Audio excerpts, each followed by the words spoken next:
menonton, jangan lupa like, subscribe, dan tekan tombol lonceng. Selamat menyaksikan.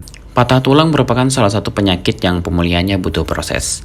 Ada tahapan yang harus dilakukan si pasien agar tulang yang patah dapat kembali normal. Untuk menunjang proses tersebut dibutuhkan layanan fisioterapi, yakni sebuah proses perawatan yang bertujuan memulihkan, memelihara, dan memaksimalkan fungsi fisik secara keseluruhan setelah terjadinya cedera, penyakit, maupun kecacatan. Fisioterapi juga dapat membantu mengurangi resiko cedera dan penyakit tertentu dengan menjaga postur tubuh.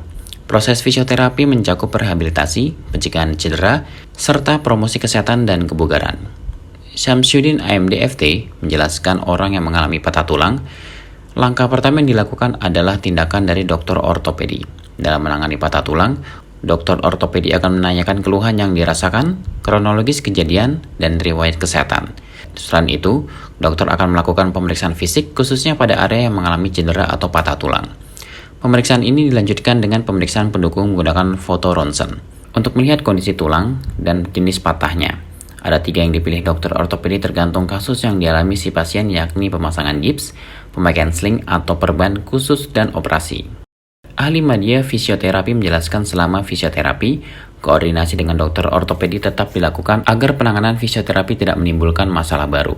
Di saat pasien patah tulang, maka otot yang berhubungan dengan tulang yang patah tersebut tidak dapat digerakkan. Akibatnya, si pasien akan mengalami kekakuan persendian. Jadi fisioterapi itu sendiri secara pengertiannya ya dari Kemenkes bahwa fisioterapi itu adalah suatu bentuk pelayanan kesehatan yang ditujukan kepada individu atau kelompok untuk mengembangkan, memelihara dan memulihkan gerak dan fungsi tubuh seperti itu. Jadi memang fungsinya lebih ke bagaimana meningkatkan kembali kapasitas fisik individu supaya bisa melakukan aktivitas sebagaimana biasanya. Jadi untuk kasusnya sendiri banyak ya. Jadi kalau untuk secara umumnya pun terdiri dari beberapa bidang. Jadi ada bidang fisioterapi sport atau olahraga. Jadi yang khusus untuk menangani pasien-pasien yang cedera pada olahraga. Contohnya kayak atlet kayak gitu. Terus ada fisioterapi bagian neuromuskular. Nah, neuro di sini adalah menangani pasien-pasien dengan kondisi masalah saraf. Misalnya, contohnya kayak pasien stroke atau brain injury. Jadi dilatih kembali supaya bagaimana dia bisa beraktivitas lagi. Misalkan dari tadinya yang belum bisa makan lagi seperti itu. Nah, kemudian ada juga istilah fisioterapi untuk pediatrik. Nah, ini untuk anak-anak. Jadi yang berfokus pada bagaimana mengembalikan perkembangan untuk anak-anak yang mengalami keterlambatan perkembangan seperti itu. Nah, kemudian ada juga fisioterapi untuk geriatrik. Nah, ini untuk pasien-pasien yang usia lanjut atau orang-orang yang usia lanjut, karena kita ketahui bahwa semakin bertambahnya usia itu akan ada penurunan dari kapasitas fisik. Jadi di sini peran fisioterapi untuk membantu mengajarkan bagaimana teknik latihan yang cocok sesuai dengan usianya seperti itu. Nah, kemudian yang terakhir ada muskuloskeletal. Nah, di sini fisioterapi menangani pasien-pasien kayak kasus cedera dalam aktivitas sehari-hari. Nah, kemudian salah satunya itu patah tulang ini ya. Jadi pasien yang mengalami patah tulang ini akan di fisioterapi, cuman dia masuk ke dalam pos ortopedi gitu. Nanti setelah itu baru dirujuk ke fisioterapi. Nah, jadi dari tim dokter dulu yang menangani. Nah, di sini fisioterapi itu tujuannya adalah untuk menunjang. Jadi menunjang kesembuhan pasien itu supaya di masa pemulihan tidak ada masalah baru yang muncul gitu. Jadi patah tulangnya itu sendiri dia bisa sembuh dengan sendirinya gitu, tanpa di fisioterapi pun bisa. Nah, cuman selama masa pemulihan itu dibutuhkan fisioterapi untuk apa? Contohnya misalkan gini. Jadi kita patah tulang di bagian lengan. Nah, lengan atas.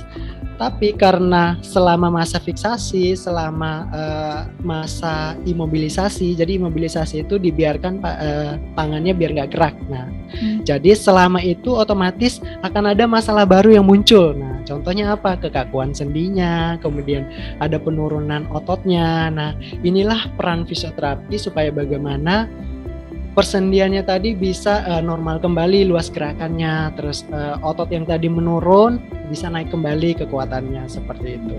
Nah, jadi memang di sini sebagai penunjang ya. Jadi dengan indikasi dibutuhkan atau enggak fisioterapinya itu nanti akan dikonfirmasi lagi ke dokter ortopediknya gitu. Kalau misalkan memang pasiennya udah bagus, pasiennya emang udah sebelumnya pernah ngalamin patah tulang dan dia udah tahu caranya dan mungkin ditambah dengan edukasi dari dokter ortopedi, ya nggak perlu gitu untuk melakukan fisioterapi seperti itu. Memang kita di sini selain untuk menangani kondisinya, kita juga mengedukasi pasien terkait bagaimana posisinya di rumah, dari dia tidur ke duduk bagaimana, terus dari duduk ke berdirinya bagaimana, terus cara pakai tongkatnya gimana, walkernya gimana, nah seperti itu. Jadi memang dibutuhkan si fisioterapi itu sendiri.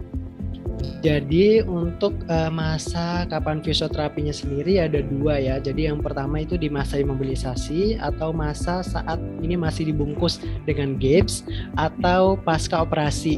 Jadi tujuan dari fisioterapinya di sini adalah tadi yang pertama pastinya edukasi ya terkait bagaimana sikap dan posturnya di rumah, terus gerakan apa aja yang nggak boleh dilakukan yang memperparah kondisi. Jadi di fase ini pun kan pasien masih ada masalah nyeri, pembengkakan, terus ada kekakuan sendinya. Nah, di sini peran fisioterapi adalah untuk ya tadi mengurangi nyerinya dengan modalitas fisioterapi, terus bantu menurunkan bengkaknya juga, terus aktivasi dari ototnya. Jadi latihan kita kasih ke pasien itu untuk mengaktifasi otot yang memang beberapa hari atau beberapa minggu sebelumnya diistirahatkan seperti itu.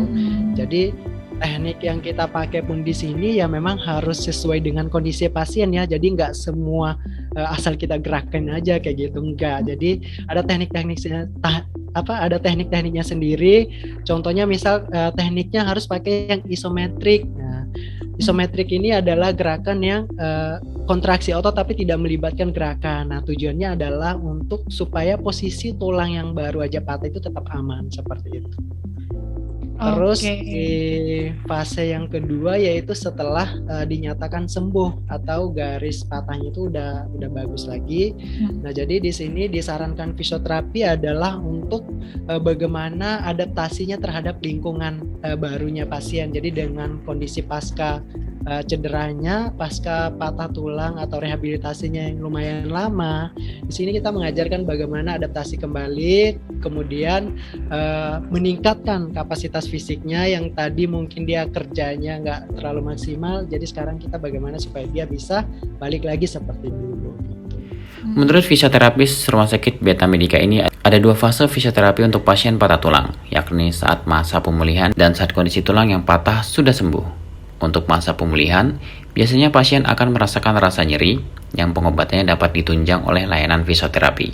Meski dokter ortopedi memberikan obat penahan nyeri, tidak ada salahnya jika layanan fisioterapi saat masa pemulihan tetap dilakukan agar dapat mempercepat proses penyembuhan. Namun untuk layanan fisioterapi di masa pemulihan akan diberikan tergantung dari kondisi pasien, karena tidak semua kondisi pasien sama pasca menjalani operasi patah tulang.